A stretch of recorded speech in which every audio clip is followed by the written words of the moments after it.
इसके बाद देखते हैं बच्चों, ग्राफीय विधि से गति का जो तृतीय समीकरण है इसको हम किस प्रकार से उत्पन्न कर सकते हैं। ठीक है, तो इसके लिए इस प्रकार से हमको ग्राफ बनाना है। ये समय अक्ष है, ओ एक्स जो है समय अक्ष है, और ओ वाई जो है इसको वेग अक्ष बोलते हैं। ठीक है, तो ये वस्तु का विस्थापन जो है, वस्तु का विस्थापन,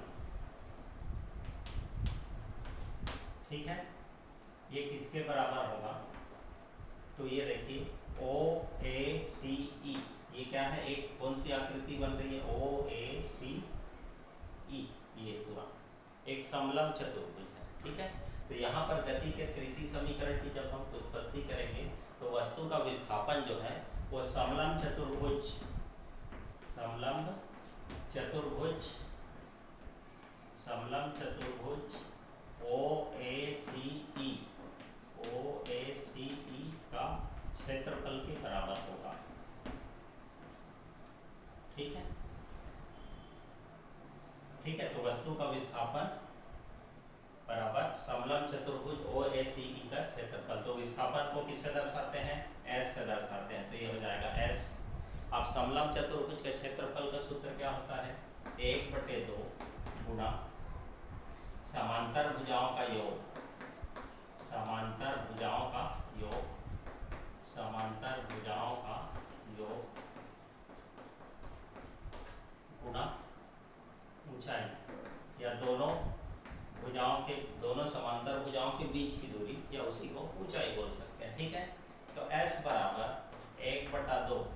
अब यहाँ पर देख समांतर भुजा, तो ये OC एक भुजा ये है और OE ये एक भुजा। ठीक है, तो इन दोनों का योग, तो यहाँ पे लिखेंगे AC का योग। ठीक है, समांतर भुजाओं का योग। ठीक है, ऐसे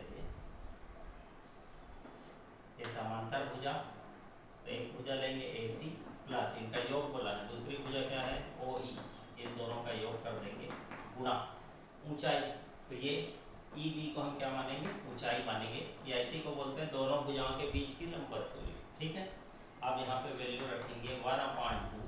AC का मान कितना है, यहाँ से लेकर यहाँ तक का मान, ये मान है V के, ये V है, तो यहाँ से लेकर यहाँ तक ये भी क्या होगा, V होगा। ठीक है, तो ये हो जाएगा V प्लस OE का मान कितना है, ये मान U, तो यहाँ पे U लेंगे गुणा EB, यहाँ से लेकर यहाँ तक इसका मान कितना है T। ठीक, S बराबर 1/2। अब यहाँ पे क्या करेंगे, ये V प्लस U,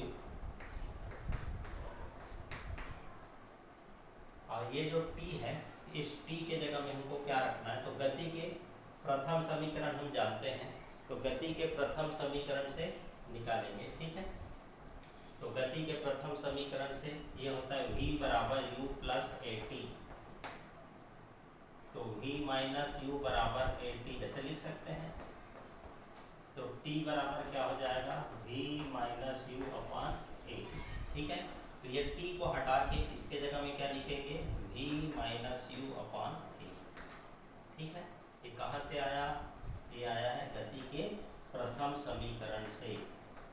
तो गति के प्रथम समीकरण से इसको T के रूप में लिख के इस प्रकार से मान को रख देंगे। ठीक है, तो S बराबर 1/2, अब देखिए फार्मूला होता है A plus B into A minus B, ये होता है A square minus B square, ये हो जाएगा V square minus U square upon A। ठीक है, आप क्या करेंगे, इसको तिर्यक गुणा कर देंगे, तो ये हो जाएगा V square minus U square equal to 2AS, 2AS। अब इसको इधर पक्षांतर करेंगे तो V स्क्वायर बराबर U स्क्वायर प्लस 2AS, तो ये जो हमारा आया है समीकरण, ये गति का तृतीय समीकरण है। ठीक है, तो इस प्रकार से ग्राफीय विधि के द्वारा गति के समीकरणों को हम आसानी से, ठीक है, ग्राफ के माध्यम से उसकी उत्पत्ति कर सकते हैं।